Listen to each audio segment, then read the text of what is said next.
Hello everyone. This is going to be part of the introductory lecture about music after 1900, part of the musical language and its development program. This introductory lecture is going to be about, as I said, music after 1900, and what I did is give you a kind of a reading assignment about introduction and chapter 1 of a famous book by Ton de Leeuw, Music of the 20th Century, study of its elements and structures. The panorama chapter, in combination with the introduction, is a good start for an overview on 20th century music. What I also did is provide a playing list on Spotify with a lot of examples. I'm going to play just short fragments from it with short commentaries. It's meant to be listened to on its own, of course, not without people talking during the music, but what can I do? So that's what I'm going to start with. I made a PowerPoint presentation with several slides. So this one is first slide, which gives the general overview of what I'm going to talk about, and I'm going to tell something about the groups of composers of the playlist. That's this slide. Groups within the Spotify playlist. They are connected with, this slide. And I'm going to start with telling you something about the 20th century in music in general. Now, point one, you can see that it's called diversity. Completely different musical idioms exist in the same time frame, and that is new for the musical climate. Even in the 19th century, if we talk about romantic music, we could hear, if we hear Brahms, or we hear Liszt, or we hear Schumann, we can hear that it's a related musical idiom, still based on major minor tonality, more or less chromatic or enharmonic, but the general tonal landscape is shared between all the different composers, and this changes in the 20th century. Then we get completely different musical idioms which exist at the same time. One famous example is, of course, when we encounter the atonal music, structured atonal music in the form of 12-tone music. Arnold Schoenberg, Alban Berg, Anton Webern. Then at the same time, a composer like Vaughan Williams is active in England. We have a composer like Richard Strauss still composing in late romantic idiom, and he's going to continue that until the late 40s of the 20th century.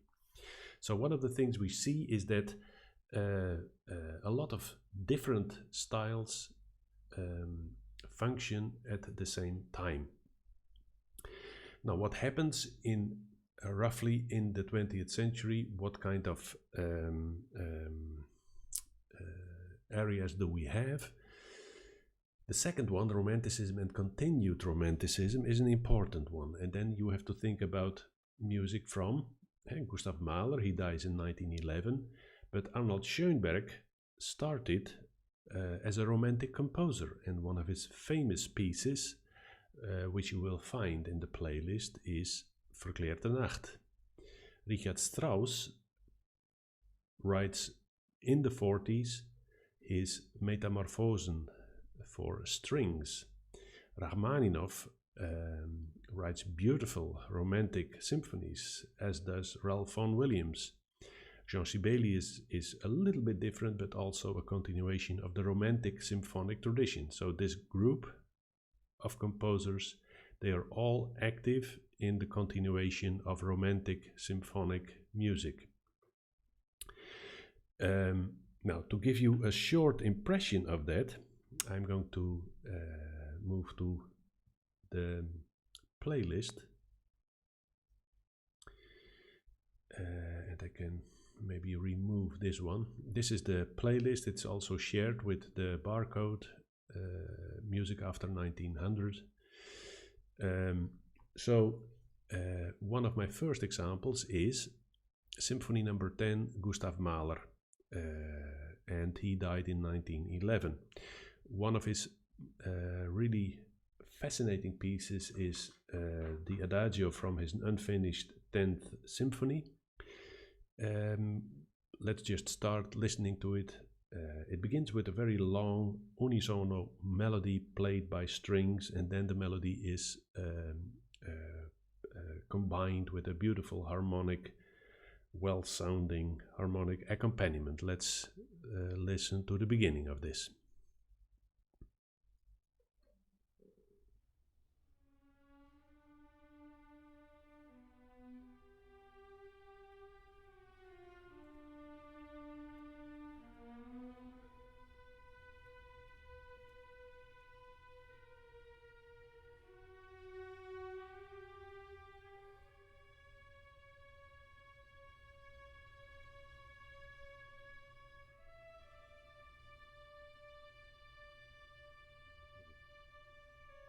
You don't have a clue about key already, it's drifting.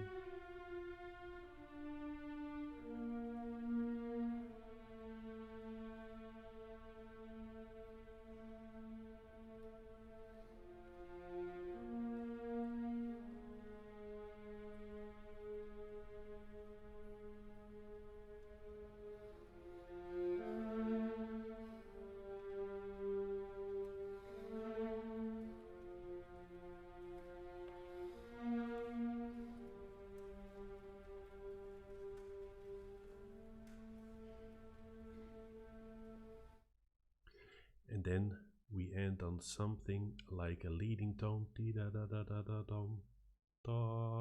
continuing to that note, but it's provided with a kind of a other chord. The last note of the melody is a third of the harmony to follow. Here we go.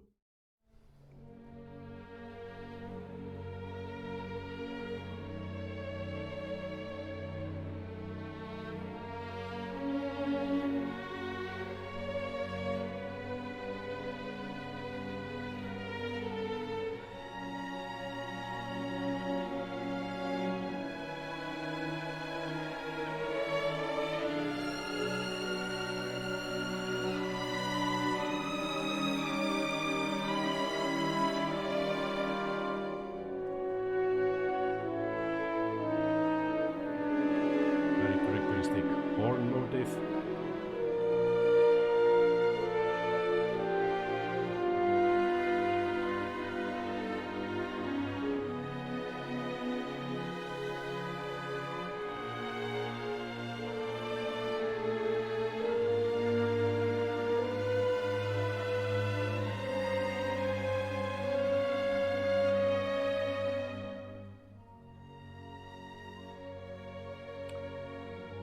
Until so far.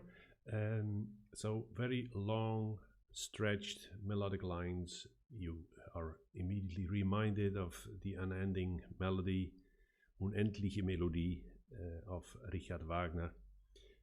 And although the harmony is really triad-based with very beautiful, expressive dissonances which resolve appropriately, it's very tense, very intense music. Now this long melody returns in the Adagio, which lasts for 29, almost 30 minutes, just one movement, and a slow movement at that. The melody returns several times within this movement. So I'm going to move ahead to 4:55 or thereabout, and then you can hear that the melody returns in a more intense fashion. Here we go.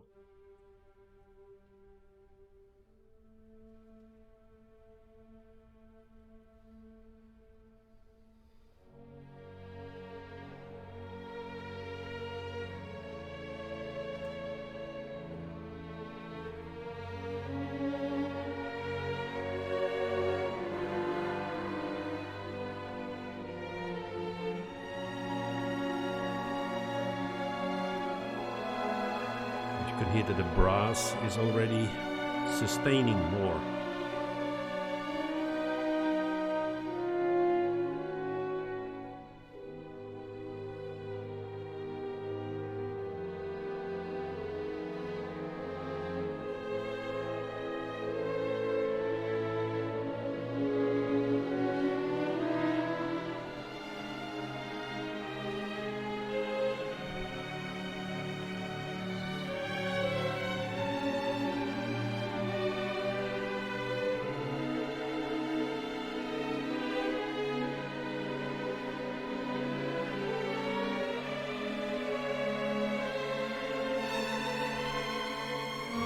Again, the melody.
Again, same melodic line.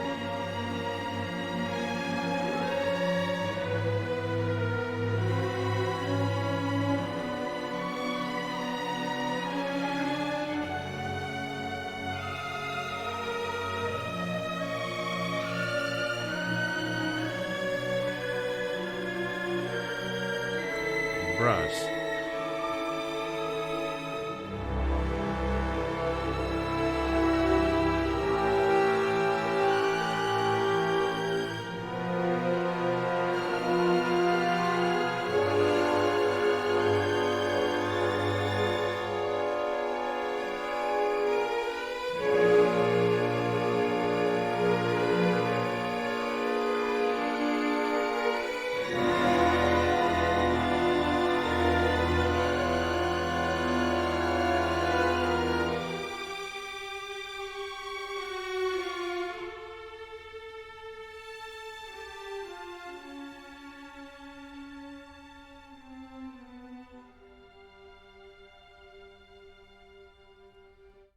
Until this far. So increasing tension, that's what we can say about the fragments we just heard. One very special fragment I wanted to share with you is the building up of one enormous cluster-like chord around minute 23. A built cluster which is in a way leaving tonal music and entering the atonal, unfamiliar, unknown area. 2025. Let me take a look, just a moment. Here we go. We started 2029.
And a little bit release of tension.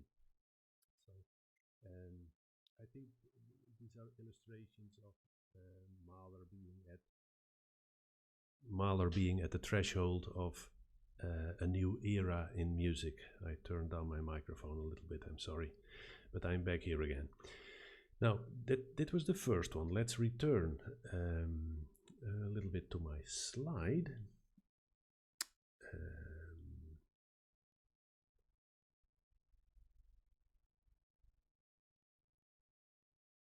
So Gustav Mahler as a first one, a short fragment from Arnold Schoenberg, Verklärte Nacht.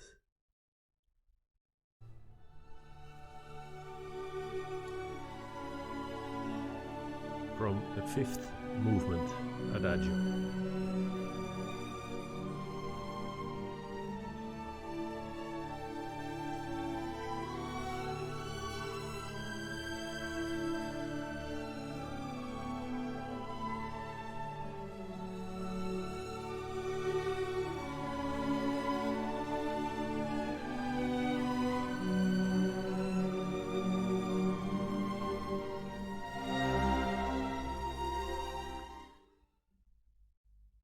Now, I think my point is clear that this is very clearly Arnold Schoenberg, still lingering in romantic spheres, so to speak.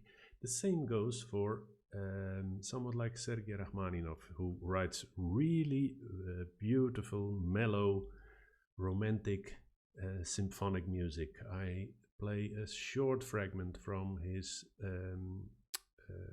second symphony.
I think you get the point.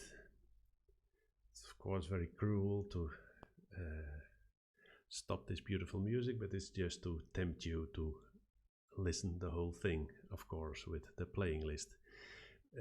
Something familiar to this is Ralph Vaughan Williams, the English tradition, with his Sixth Symphony, which is rather energetic in its approach. Just a fragment.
Ralph Vaughan Williams, and as a last one from the Romantic continued tradition, Jean Sibelius with his C major, if I'm not mistaken.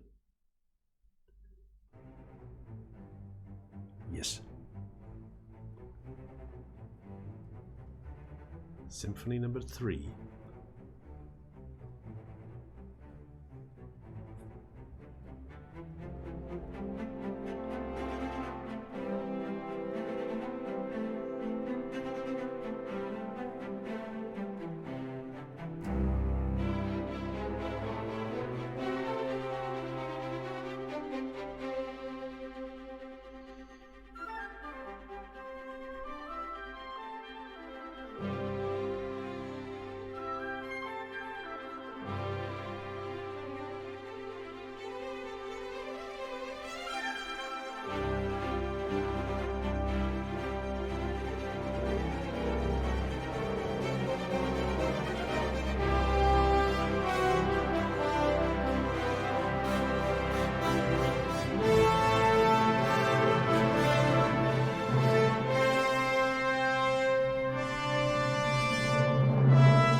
So, little example, Sibelius. Now, I hope you get my point with stressing this little block with composers Mahler, Schoenberg, Strauss, Rachmaninoff, Vaughan, Williams, Sibelius. They are an example of the continued romanticism and neo styles. I'm not going to play a lot of examples of neo styles like Stravinsky or Hindemith, but just to illustrate this slide. Now, the next point, new flavors of tonality and modality.